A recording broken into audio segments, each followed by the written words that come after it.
ونعوذ باللہ من شرور انفسنا ومن سیئات اعمالنا من يهده اللہ فلا مضل له ومن يضلله فلا هادی له واشهد ان لا الہ الا اللہ وحدہ لا شریک له واشهد ان محمدا عبدہ ورسولہ اما بعد فإن خیر الحدیث کتاب اللہ وخیر الہدی ہدی محمد صلی اللہ علیہ وسلم وشر الامور محدثاتها وکل محدثۃ بدعہ وکل بدعۃ ضلالہ وکل ضلالۃ فی النار۔ اعوذ باللہ السمیع العلیم من الشیطان الرجیم، بسم اللہ الرحمن الرحیم۔ والسابقون الاولون من المہاجرین والانصار والذین اتبعوہم بإحسان رضی اللہ عنہم ورضوا عنہ وعد لهم جنات تجری تحتها الانہار خالدین فیہا ابدا ذالک الفوز العظیم۔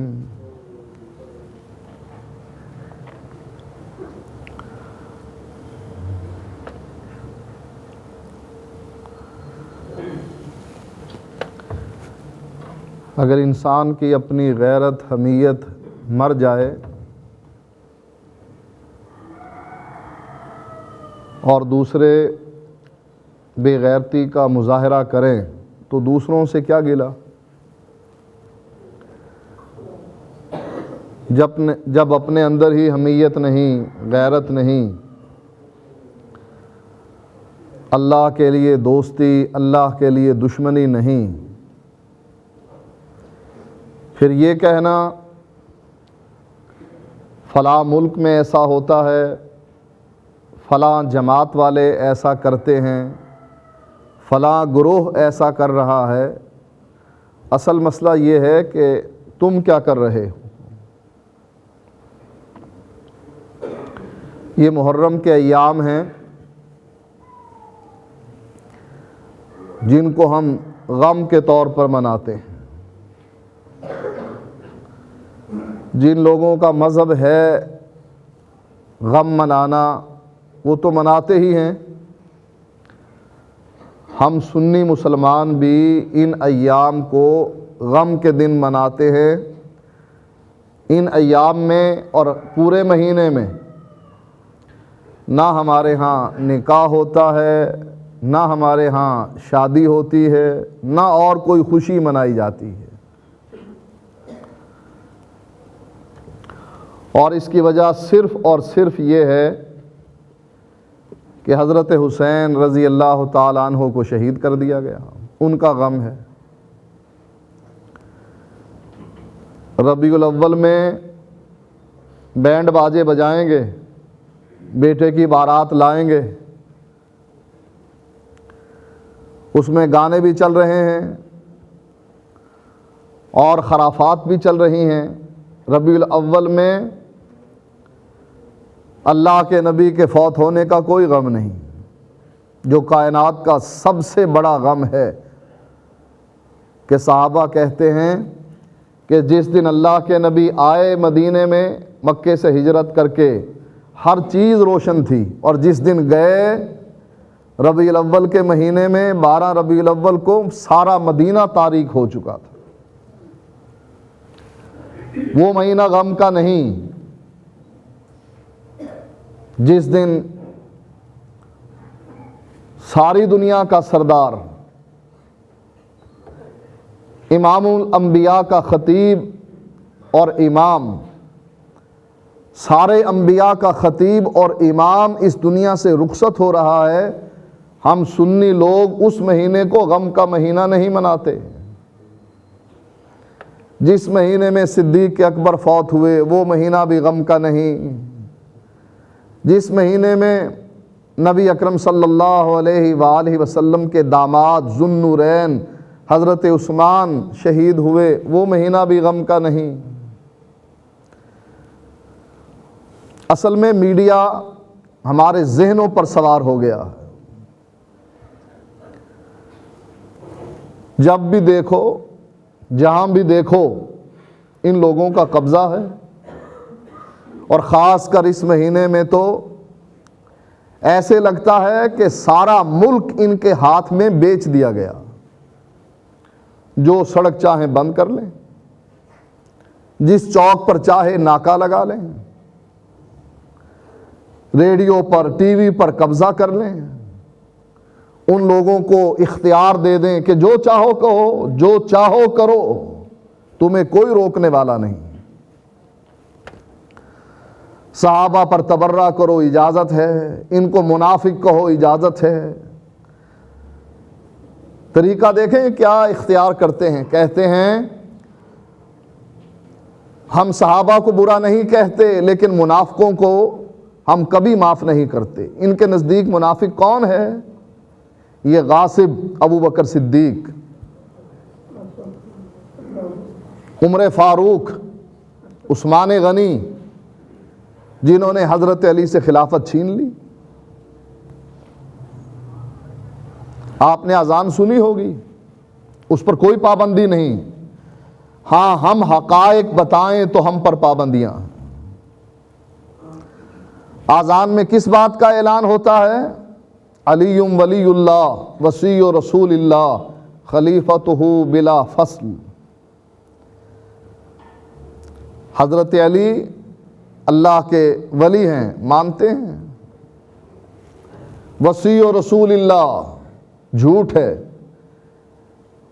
اللہ کے نبی نے وصیت کی اور انتخاب کس کا کیا؟ حضرت علی کا، کہ میرے بعد علی کا نمبر ہے، یہ جھوٹ ہے۔ خلیفۃہ بلا فصل، یہ ڈاکہ ہے ابو بکر صدیق کی خلافت پر، حضرت عمر کی خلافت پر، حضرت عثمان کی خلافت پر۔ یہ کہنا کہ حضرت علی تو خلیفہ بلا فصل ہیں، یعنی نبی کے بعد جس کو خلافت ملنی ہے وہ حضرت علی ہیں۔ ابو بکر صدیق کہاں سے آ گئے؟ عمر فاروق اور عثمان غنی کہاں سے آ گئے؟ کہا انہوں نے خلافت کو غصب کیا، چھینا حضرت علی سے اور حکمران بن کر بیٹھ گئے۔ ان کے نزدیک یہ لوگ مرتد بھی ہیں، نہ ابو بکر صدیق مسلمان ہیں، نہ عمر فاروق مسلمان ہیں، نہ عثمان غنی مسلمان ہیں۔ کہا اللہ کے نبی کی وفات کے بعد سارے صحابہ مرتد ہو گئے، 3 باقی رہ گئے۔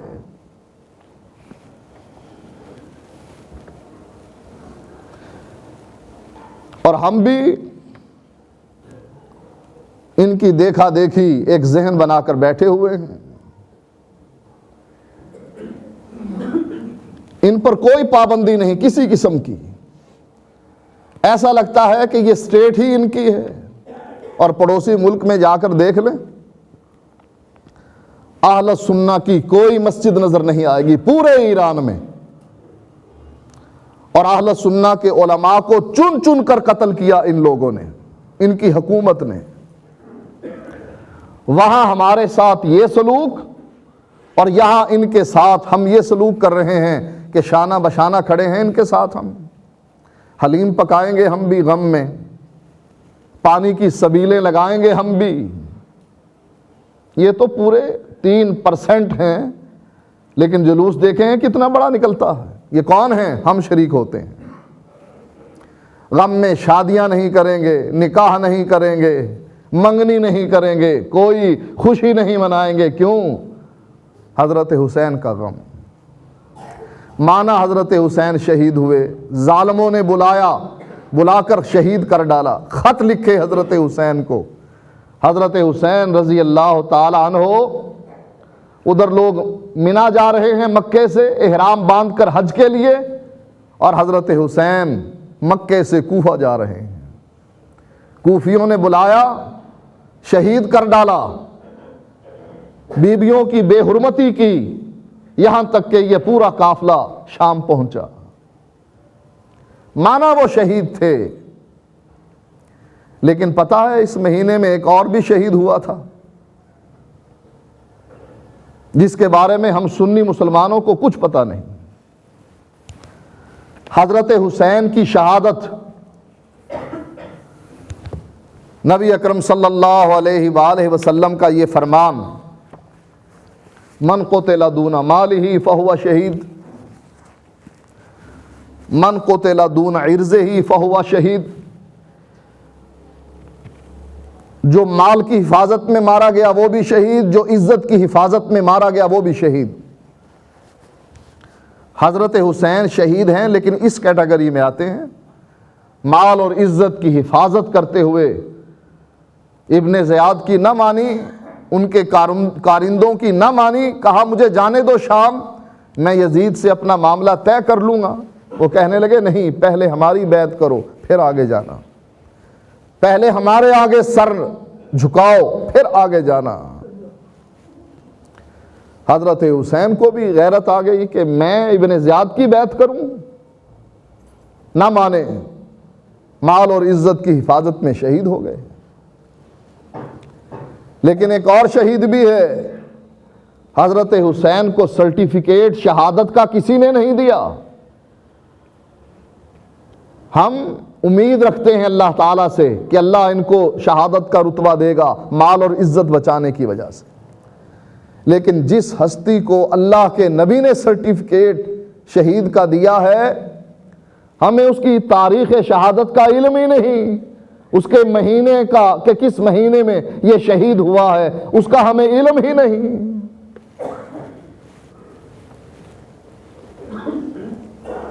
یہاں ہمارا یہ رویہ ان لوگوں کے ساتھ، اور پتہ ہے ایران میں یکم محرم کو جشن منایا جاتا ہے، کس کے نام کا؟ بابا شجاع کے نام کا۔ اس کا نام بابا شجاع رکھا ہوا ہے کہ یہ بہت دلیر انسان تھا۔ نام اس کا کیا تھا؟ اس پر لکھا ہوا ہے یہ وہی مجوسی فیروز نامی غلام تھا جس نے حضرت عمر کو شہید کیا تھا۔ یکم محرم کو ایران میں جشن منایا جاتا ہے حضرت عمر کی شہادت کا، اور یکم محرم سے لے کر 10 محرم تک خاص کر اور پورے مہینے ہم سنی مسلمان حضرت حسین کی شہادت کا غم مناتے ہیں۔ وہاں جشن کیوں منایا جاتا ہے؟ جان چھٹی، مر گیا، مارا بھی ہمارے اس مجوسی غلام نے، اس کا دربار بنا رکھا ہے ایران میں۔ اور یہ کوئی معمولی انسان نہیں تھا۔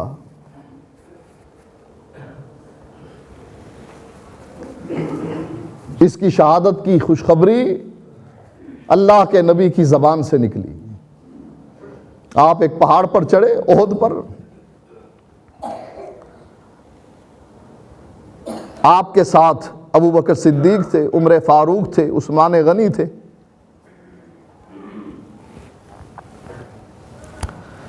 پہاڑ حرکت میں آ گیا، ہلنے لگ گیا۔ نبی اکرم صلی اللہ علیہ وآلہ وسلم نے ٹھوکر ماری پہاڑ کو اور فرمایا رک جاؤ، سکون اختیار کرو، تم پر ایک نبی ہے، ایک صدیق ہے اور 2 شہید ہیں۔ شہادت کی یہ خوشخبری اللہ کے نبی کی زبان سے نکلی۔ جیسا کہ آج کل میڈیا میں شہادت پر کہ کون شہید ہے کون شہید نہیں بڑی لے دے ہو رہی ہے۔ اپنے ذہن کو یہاں بھی صاف کر لیں، شہید وہ نہیں جو غیر اللہ کے نام کے نعرے لگاتا ہوا مر جائے، وہ سیدھا جہنمی ہے۔ جس نے اللہ کی کبریائی کے علاوہ زبان سے کوئی نعرہ نکالا اور اس حالت میں مر گیا کہ وہ غیر اللہ کو پکار رہا تھا، وہ شہید نہیں، سیدھا جہنمی ہے۔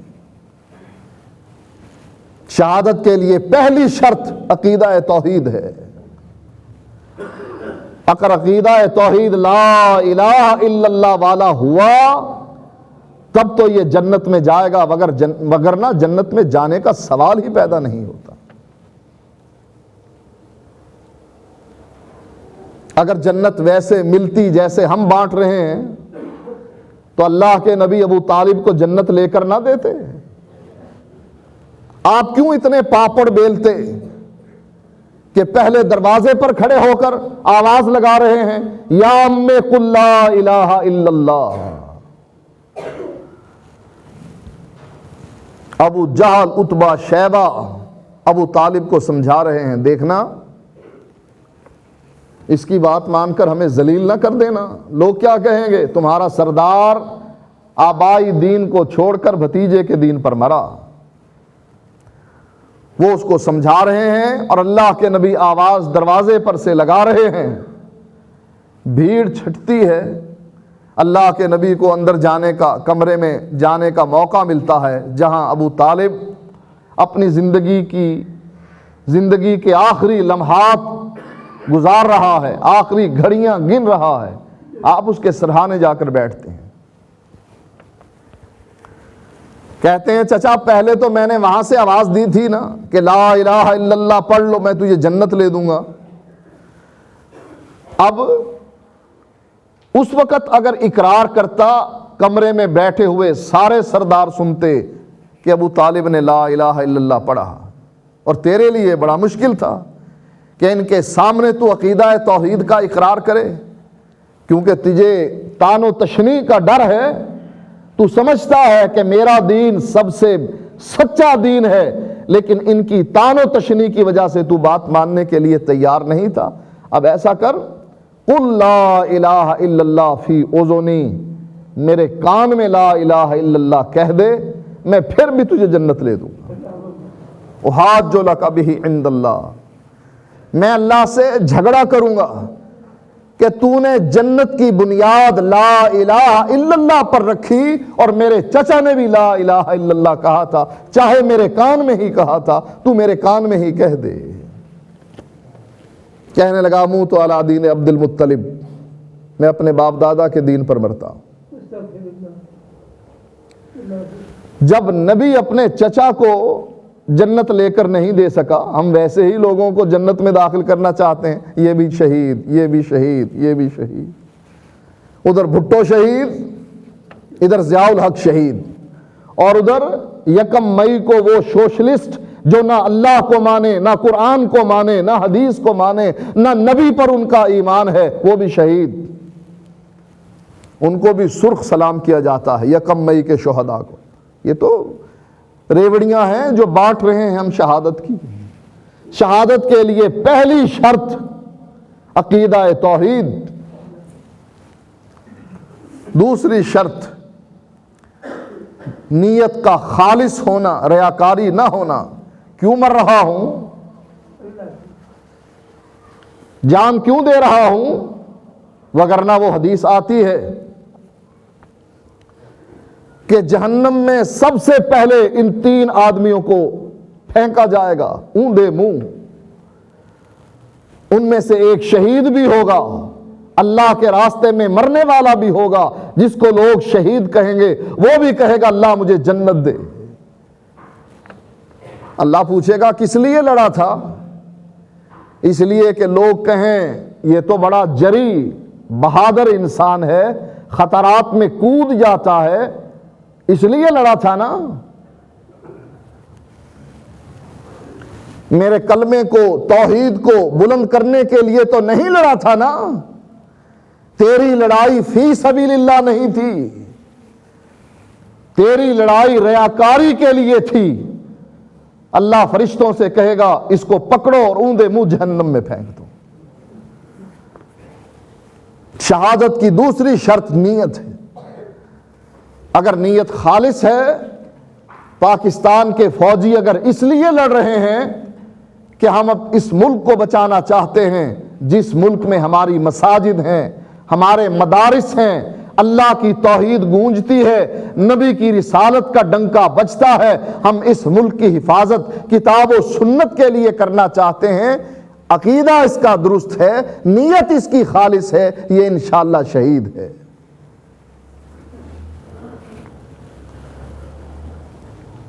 ہم یہاں بحثوں میں الجھے ہوئے ہیں کہ جماعت اسلامی کے منور نے کہہ دیا وہ شہید نہیں، وہ شہید ہیں. جو خودکش حملے کرتے ہیں وہ شہید ہیں، جو فوجی ہیں وہ شہید نہیں. ہمیں کیا پتا کون شہید ہے؟ اللہ کے نبی فرماتے ہیں اللہ ہی بہتر جانتا ہے کہ اللہ کے راستے میں کون شہید ہے۔ صحابہ ایک لڑائی میں شریک تھے، آ کر عرض کرنے لگے اللہ کے نبی فلاں آدمی نے تو کمال کر دیا، آج فلاں آدمی نے جس بہادری کا مظاہرہ کیا ہے ہم نے آج تک ایسا شخص نہیں دیکھا۔ جہاں جنگ کی چکی زوروں پر چلتی تھی یہ وہیں کود جاتا تھا۔ نبی اکرم صلی اللہ علیہ وآلہ وسلم فرماتے ہیں ہوا فی النار، جہنمی ہے یہ شخص۔ صحابی بڑا حیران ہوا، کہنے لگا اللہ کے نبی اگر یہ جہنمی ہے ہم میں سے کون جنت میں جا سکتا؟ جس کی بہادری کا کیا کہنا، اور آپ فرما رہے ہیں یہ جہنمی ہے۔ اگر یہ جہنمی ہے تو ہم میں سے جنت میں جانے کا کون حقدار بن سکتا؟ صحابی کہتے ہیں میں نے لڑائی تو چھوڑ دی کہ میں اب لڑوں، میں اس آدمی کے پیچھے ہو گیا جو دلیر بہادر انسان مسلمانوں کی طرف سے کافروں کے خلاف لڑ رہا تھا، کہ میں دیکھوں تو صحیح اللہ کے نبی نے جو یہ فرمایا ہے یہ جہنمی ہے، آخر اس کی وجہ کیا ہے، یہ کیوں جہنم میں گیا؟ صحابی کہتے ہیں جہاں وہ رکتا میں رک جاتا، جہاں وہ بھاگتا میں بھاگ پڑتا اس کے پیچھے، اس کا انجام دیکھنے کے لیے۔ کہتے ہیں میں نے دیکھا یہ شدید زخمی ہو گیا، زخمی ہونے کے بعد اس نے اپنی تلوار کو زمین میں گاڑا، اس کی نوک کو اپنی چھاتی کے نیچے رکھا اور اپنے جسم کا وزن اس تلوار کی نوک پر ڈال دیا، یہ تلوار اس کے جسم سے آر پار ہو گئی اور یہ مر گیا۔ دوڑتا ہوا نبی اکرم صلی اللہ علیہ وآلہ وسلم کی خدمت میں حاضر ہوئے یہ صحابی اور کہنے لگے اشہد ان لا الہ الا اللہ و اشہد ان محمد الرسول اللہ، میں گواہی دیتا ہوں اللہ کی وحدانیت کی اور اے اللہ کے نبی آپ کی رسالت کی، آپ اللہ کے سچے رسول ہیں۔ پوچھا کیا ہوا؟ عرض کرنے لگے اللہ کے نبی آپ نے جو فرمایا تھا، اور یہ بخاری کی روایت ہے، عرض کرنے لگے اللہ کے نبی آپ نے جو فرمایا تھا یہ مرنے والا جہنمی ہے، یہ لڑنے والا جہنمی ہے، اے اللہ کے نبی واقعی ایسا ہوا کہ یہ شدید زخمی ہوا، زخموں کی تاب نہ لا سکا اور اس نے اپنی تلوار سے خودکشی کر لی، جہنم میں چلا۔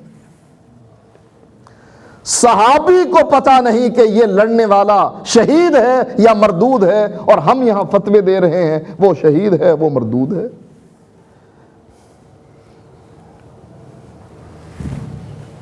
حضرت عمر کی شہادت کی گواہی خود اللہ کے نبی دے رہے ہیں، رک جاؤ تم پر ایک نبی ہے، ایک صدیق ہے، دو شہید، اور ہمیں سنیوں کو کچھ پتہ نہیں کس مہینے میں کس تاریخ کو حضرت عمر شہید ہوئے۔ اور حضرت عمر کی شہادت کوئی معمولی شہادت نہیں تھی، بھونچال آ گیا تھا، جیسے نبی کی وفات پر مدینے میں بھونچال آ گیا تھا ایسے ہی عمر کی وفات پر مدینے میں بھونچال آ گیا تھا۔ صحابہ نے یہ سوچا تک نہیں تھا کہ عمر کے بعد کوئی حکمران بنے گا، ہمارا خلیفہ بنے گا، وہم و گمان میں نہیں تھا کہ حضرت عمر کو موت آ جائے گی ان ایام میں۔ وہ تو سوچتے تھے پتہ نہیں کتنا طویل زمانہ ہوگا حضرت عمر کی خلافت کا کہ یہ سوئے ہوئے ہیں اپنے اپنے گھروں میں اور خلیفہ مدینے کی گلیوں میں چکر لگا رہا۔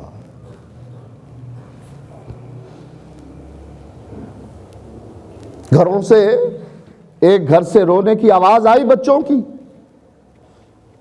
دروازہ کھٹکھٹا کر پوچھتے ہیں ماں یہ کیوں رو رہے ہیں بچے؟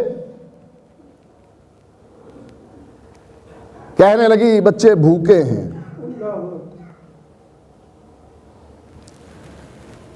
ماں میں دیکھ رہا ہوں تو نے ہنڈیا کے نیچے آگ جلا رکھی ہے، کھانا تیار ہو گیا تھا، ان کو دے دے۔ کہا آگ ہنڈیا کے نیچے جلا رکھی ہے ان کو بہلانے کے لیے۔ اے پوچھنے والے، پتا ہے میں نے اس ہنڈیا میں کیا ڈال رکھے ہیں؟ میں نے پتھر ڈال رکھے ہیں اس میں، نہ گلیں نہ پکیں اور نہ میں ان کو کھلاؤں اور بچے روتے روتے سو جائیں۔ آخر نیند تو آنی ہی ہے، نیند تو سولی پر بھی آ جاتی ہے، بچے بھی روتے روتے سو جائیں گے۔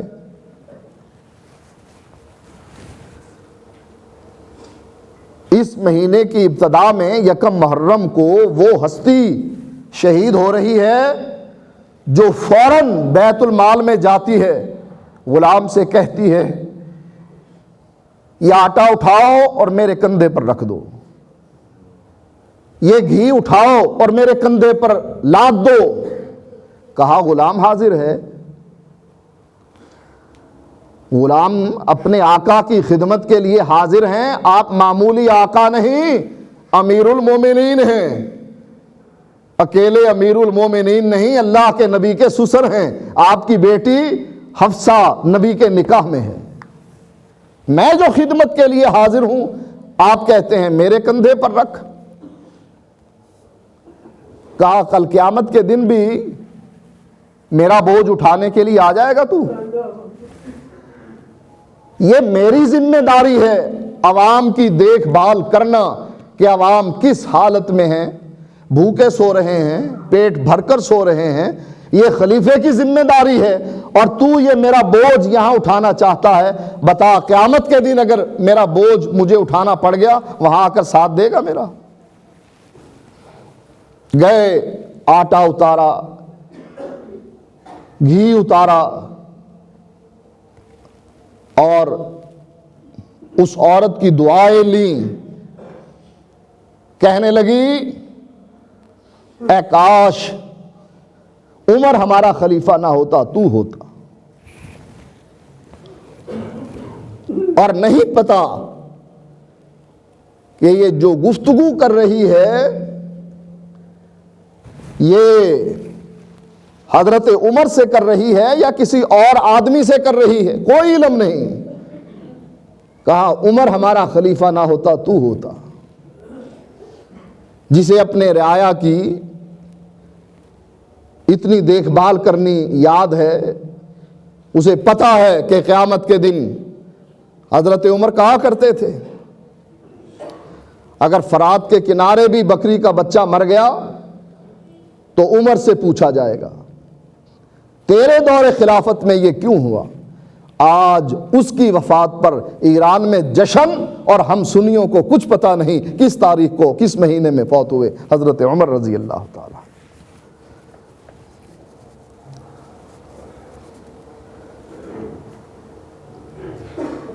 ذرائع ابلاغ پر ان تینوں خلیفوں کے خلاف یہ میراثی قوال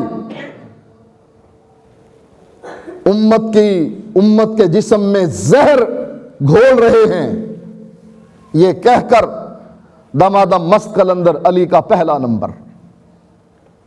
گئے ابو بکر بھی، گئے عمر بھی، گئے عثمان بھی، بس علی علی ہیں۔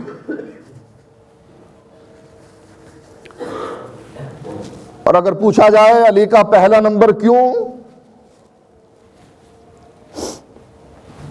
کہتے ہیں داماد رسول ہیں، نبی کے جگر گوشے کے خامد ہیں۔ آپ نے ہی فرمایا تھا فاطمہ میرے جسم کا ٹکڑا ہے، جو اس کو تکلیف دے گا وہ مجھ کو تکلیف دے گا۔ اس کے خامد ہیں، اس لیے ان کا حق بنتا ہے۔ اگر ان کا حق بنتا ہے تو حضرت عثمان تو دوہرے داماد ہیں۔ حضرت عثمان کے نکاح میں تو نبی کی 2 بیٹیاں تھیں، اسی لیے آپ کو ذو النورین کہا جاتا ہے۔ اس کا حق کیوں نہیں بنتا؟ نبی کے رشتہ داروں میں حضرت عباس نبی کے چچا ہیں، نبی کے رشتہ داروں میں حضرت عباس کا بھی یہی خیال تھا، حق ہمارا ہے۔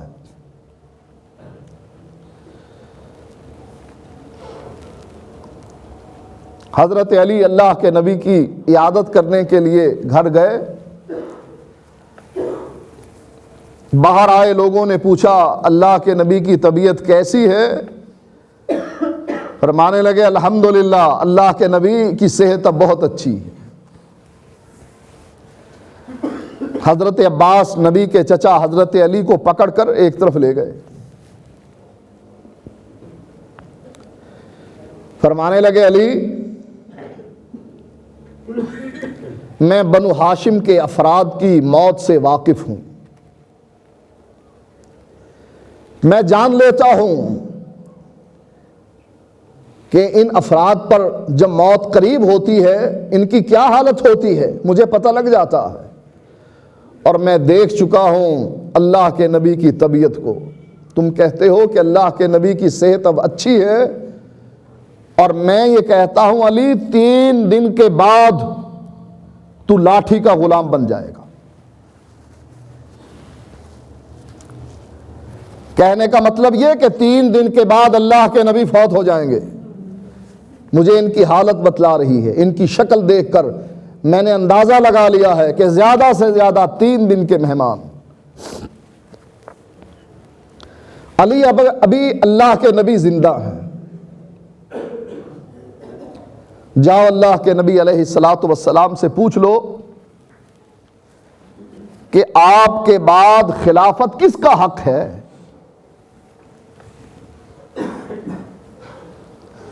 بخاری کی حدیث ہے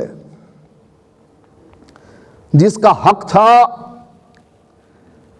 اللہ کے نبی نے لکھ کر دینے کے لیے اپنی بیوی عائشہ سے کہہ دیا تھا عائشہ جا اپنے بھائی کو بلا لا، جا اپنے باپ کو بلا لا.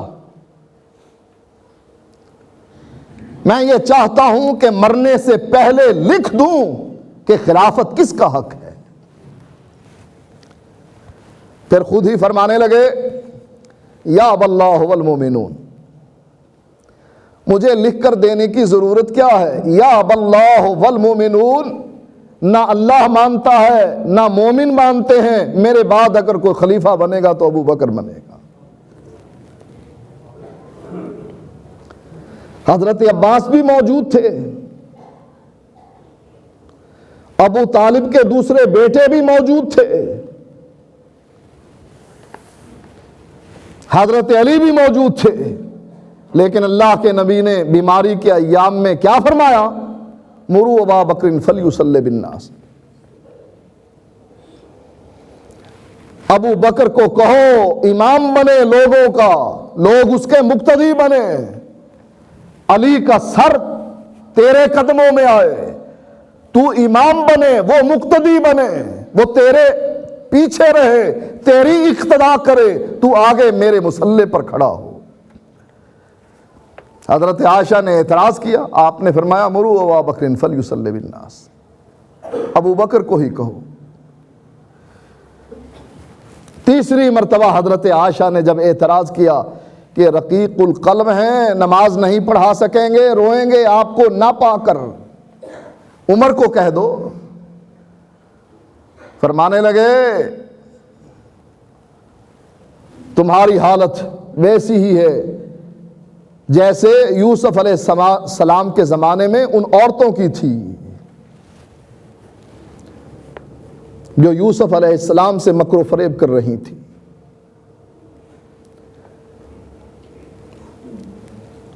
حضرت ابو بکر نے سقیفہ بنو ساعدہ میں حضرت عمر کی موجودگی میں انصار اور مہاجرین سے کہا یہ عمر کھڑا ہے، میں اس کے ہاتھ پر بیعت کرتا ہوں، تم بھی بیعت کر لو. کیا دلیل حضرت عمر رضی اللہ تعالی عنہ نے اس وقت پیش کی؟ عرض کرنے لگے ابو بکر تجھے اللہ کے نبی نے ہمارے مصلی کا، ہمارے دین کا امام بنایا ہے، دنیا دین کے ماتحت ہے. اللہ کے نبی نے تجھے اوپر کی ڈگری دے دی، اوپر کا عہدہ دے دیا، نیچے کی ڈگری کے لیے ہم تیرے ہاتھ پر بیعت کرتے ہیں، تیرے مقابلے میں ہم کسی کو نہیں لا سکتے. کہاں گیا علی کا پہلا نمبر؟ انصار بھی موجود ہیں، کہنے لگے منا امیر و منکم امیر، ایک امیر ہمارا لے لو، ایک تمہارا بن جائے، دونوں امیر مل کر حکومت چلائے، تمہاری قربانیاں بھی اپنی جگہ پر، ہماری قربانیاں بھی اپنی جگہ پر، ہم تمہیں اگر پناہ نہ دیتے کہاں جاتے تم؟ ایک موقع پر انصار ناراض ہو گئے، انصار کے نوجوان ناراض ہو گئے، اللہ کے نبی نے مال غنیمت تقسیم کرنا شروع کر دیا، فلاں قریش مکے کے سردار کو اتنے اونٹ دے دو، اتنی چاندی دے دو، اتنی بکریاں دے دو۔ انصار بھی دیکھ رہے ہیں کہ سب کچھ بٹ رہا ہے اپنی قوم میں، مکے والوں میں، اپنے رشتہ داروں میں۔ نوجوان ایک دوسرے سے کہنے لگے خون تو ہماری تلواروں سے ٹپک رہا ہے اور مال اللہ کے نبی اپنے رشتہ داروں کو دے رہے ہیں۔ یہ خبریں نبی اکرم صلی اللہ علیہ وآلہ وسلم کو بھی پہنچ گئیں۔ آپ نے سعد کو بلایا، کہا انصاریوں کو بلاؤ،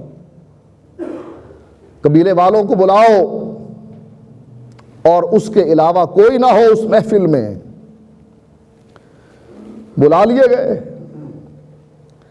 آپ نے سعد سے پوچھا سعد، مجھ تک یہ خبریں پہنچ رہی تھیں کہ اللہ کے نبی اپنی قوم سے جا ملے ہیں، مال ان میں تقسیم کر رہے ہیں، خون ہماری تلواروں سے ٹپک رہا ہے،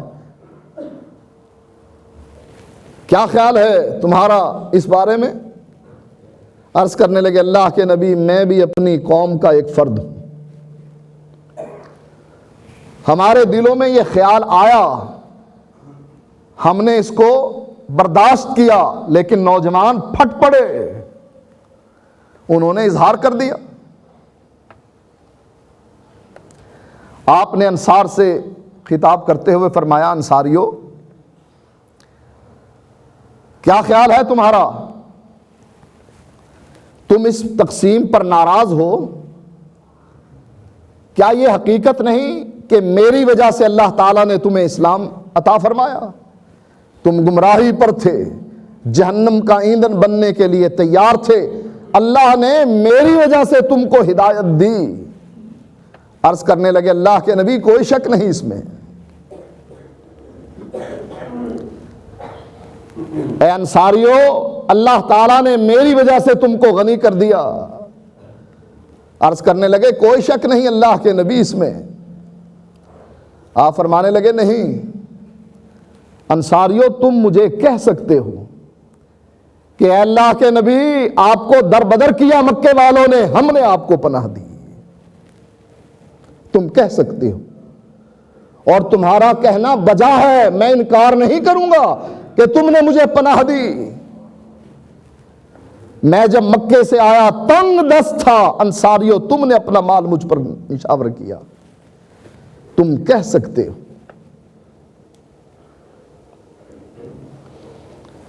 انصاری یہ بات سن کر زار و قطار رونے لگ گئے۔ آپ نے فرمایا انصاریو اس بات پر ناراض ہو گئے ہو دنیا کے مال پر؟ کیا تم اس بات پر راضی نہیں کہ لوگ جب گھروں کو جائیں مال لے کر جائیں اور تم جب مدینے واپس پلٹو اپنے آقا کو اپنے ساتھ لے کر جاؤ؟ کہا کہنے لگے اللہ کے نبی ہم اس بات پر راضی ہیں کہ لوگ گھروں کو پلٹیں، بکریاں، ریوڑ، اونٹ، چاندی لے کر جائیں، اور جب ہم اپنے گھروں کو پلٹیں تو امام الانبیاء محمد الرسول اللہ کو لے کر جائیں۔ رضینا بالقسمت الجبار فینا لنا رسول اللہ وللناس مالو، ہم اس بات تقسیم پر راضی ہو گئے کہ جو اللہ تعالیٰ نے ہمارے اندر رکھ دی، ہم اس تقسیم پر ناراض نہیں، راضی ہو گئے لوگ مال لے کر جائیں اور اللہ کے نبی کو لے کر جائیں۔ اس لیے انصار نے کہا تھا تمہاری قربانیاں اپنی جگہ پر، ہماری قربانیاں اپنی جگہ پر، ایک امیر تم میں سے، ایک امیر ہم میں سے۔ ابو بکر صدیق فرمانے لگے، اللہ کے نبی نے فرمایا تھا الائمۃ من قریش، خلیفہ جب بھی بنے گا قریش سے بنے گا، انصاریوں سے نہیں۔ نبی کی حدیث آئی، گردنیں جھک گئیں اور بیعت کر لی سب نے ابو بکر صدیق رضی اللہ تعالی عنہ کے ہاتھ پر۔ کہاں گئی یہ بات خلیفۃہ بلا فصل، اور کہاں گئی یہ بات کہ علی کا پہلا نمبر نہیں، حضرت علی کا پہلا نمبر نہیں، پہلا نمبر ہے تو ابو بکر صدیق رضی اللہ تعالی عنہ کا، پھر حضرت عمر کا، پھر عثمان کا، چوتھا نمبر ہے حضرت علی کا۔ جیسے میں نے پہلے کہا تھا نا کہ ہماری اپنی غیرت مر گئی، اپنی حمیت ختم ہو گئی، ہم لوگوں سے کیا گلہ کریں کہ لوگ تبرہ کرتے ہیں صحابہ پر، ہمارے اندر وہ ایمان، وہ غیرت نہیں رہی جو کسی مسلمان کا ترہ امتیاز ہوا کرتی تھی۔ ہم غم کی چادر اس لیے اوڑھتے ہیں کہ حضرت حسین شہید ہوئے، اس لیے نہیں اوڑھتے کہ حضرت عمر شہید ہوئے ہیں۔ اس مہینے کے شروع میں یکم محرم کو شہادت نصیب ہوئی، اور یہ شہادت کی خوشخبری خود اللہ کے نبی نے دی۔ ہم نکاح اس مہینے اس لیے نہیں کرتے یا خوشیوں کو اس لیے لپیٹتے ہیں کہ حضرت عمر شہید ہوئے، نہیں، ہم کہتے ہیں نواسہ رسول شہید ہوا، غمی اس لیے کی جائے۔ اور مسلمان کے لیے نہ کوئی غمی نہ کوئی خوشی۔ اگر غم منانے ہوتے 1,24,000 انبیاء کا غم، سال کے 365 دن میں کتنے کتنے انبیاء کی وفات کا غم مناتے؟ 1,40,000 صحابہ 365 دن پر تقسیم کرو، ایک ایک دن میں کس کس کا غم مناتے؟ کس کی شہادت کا اور کس کی طبی موت کا؟ اس لیے ہم غم منانے والے نہیں۔ 3 دن کے لیے حکم ہے، کسی کا مر جائے 3 دن غم مناؤ۔ عورت جو ہے وہ 4 مہینے 10 دن عدت پوری کرے اور وہ غم منائے۔ لیکن ہمارا تو بابا آدم ہی نرالا ہے۔ ہم نے اپنے قانون بنا رکھے ہیں، اپنے اصول اور ضابطے مقرر کر رکھے ہیں، بس جو بات اس پر فٹ ہوتی ہے اس کو مان لیتے ہیں، اور جو اس پر فٹ نہ ہو اٹھاؤ پھینک دو، چاہے قرآن کی آیت ہے یا نبی کی حدیث ہے۔ اپنے عقیدوں کو درست کرو، ذرائع ابلاغ کے پروپیگنڈے سے مرعوب ہو کر اپنے عقیدوں کو برباد نہ کرو۔ گھر میں غیر اللہ کے نام کی نظر و نیاز آئے اٹھا کر پھینک دو، منہ پر دے مارو لانے والے کے۔ اگر دیکھو کہ میرے اس پھینکنے کی وجہ سے اس کی اصلاح ہوتی ہے، واپس پلٹا دو۔ غیر اللہ کے نام کی نظر و نیاز حرام ہے، اور اس محرم کے مہینے میں سنی غیر اللہ کے نام کی نظر و نیاز تقسیم کرتے ہیں، سبیلے لگاتے ہیں۔ اور اگر دیکھو کہ نہیں اس سے زیادہ بگڑے گا کام، یہ اسلام سے زیادہ دور ہوگا، اٹھا کر چھت پر پھینک دو کہ چڑیاں کھا جائیں، لیکن تیرے اولاد کے حلق میں ایک لقمہ بھی داخل نہ ہو اس حرام چیز کا۔ کوئی سبیل نہیں، سبیل اللہ کے نام کی، جو علی کے نام کی سبیل لگاتا ہے، غیر اللہ کے نام کی سبیل لگاتا ہے، مشرک ہے، جہنمی۔ سنی ہو کر ان کا ساتھ دیتے ہوئے ہمیں حیا نہیں آتی؟ اپنے عقیدے کی حفاظت کرو، اپنے قائدین کی عزت کرو، ان کا احترام اپنے دل میں بٹھاؤ۔ سب صحابہ ہمارے ہیں، ابو بکر سے لے کر علی تک، علی سے لے کر حسن حسین تک، اور آخری صحابی تک سب ہمارے ہیں۔ کوئی بدگوئی ہم نہیں کرتے، لیکن حقیقت حقیقت ہے۔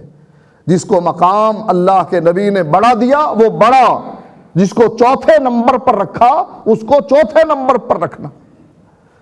حضرت عباس نے جب حضرت علی سے کہا جاؤ پوچھ لو خلافت کس کا حق ہے، حضرت علی نے انکار کر دیا، نہیں جاتا ہوں۔ پوچھا کیوں نہیں جاتے ہو؟ کہا اگر آج اللہ کے نبی نے ہمیں نہ کر دی، میں نے پوچھا اور پوچھنے کے بعد اللہ کے نبی نے ایک مرتبہ نہ کر دی کہ نہیں تیرا حق نہیں، تو قیامت تک ہمارے خاندان میں خلافت کبھی نہیں آئے گی۔ مسلمانوں نے اس کو پکا کر لینا ہے کہ نہ، اللہ کے نبی نے کہا نہیں، اب نہیں، علی اور اس کے خاندان کو خلافت کبھی نہیں ملے گی۔ اس لیے چچا میں نہیں جاتا، میں نہیں اللہ کے نبی سے پوچھتا۔ اللہ کے نبی نے اگر نہ کر دی تو خلافت روٹ جائے گی ہمارے گھروں سے۔ حضرت عباس کے دل میں خلافت کا شوق تھا، حضرت علی بھی کچھ چاہتے تھے، لیکن ابوبکر صدیق اور عمر فاروق تو سمجھتے تھے کہ یہ تو مصیبت ہے جو ہمارے گلوں میں ڈال دی جائے، اس کا بوجھ اٹھانا بہت مشکل ہے۔ اللہ کے نبی فرماتے ہیں جس کو خلیفہ بنا دیا گیا اس کو کند چھری سے ذبح کر دیا گیا۔ اسی لیے حضرت عمر کہا کرتے تھے یا اللہ خلافت کا بوجھ اٹھایا ہے، اتنے سال سے اٹھا رہا ہوں، لیکن میں یہ چاہتا ہوں کہ برابر برابر مجھے چھوڑ دیا جائے، نہ خلافت کا ثواب دیا جائے نہ اس کا عتاب دیا جائے، برابر برابر اگر میں چھٹ گیا نا میں نجات پا جاؤں گا۔ بہت بڑی ذمہ داری ہے، لیکن ہم سمجھتے ہیں کہ نہیں، اپنے عقیدوں کو درست کرو، اپنے اعمال کو درست کرو، شرک سے اور بدعت سے اجتناب کرو، اس کے بغیر، اس کے اجتناب کے بغیر جنت کا حصول ممکن نہیں۔ وآخر دعوانا الحمدللہ۔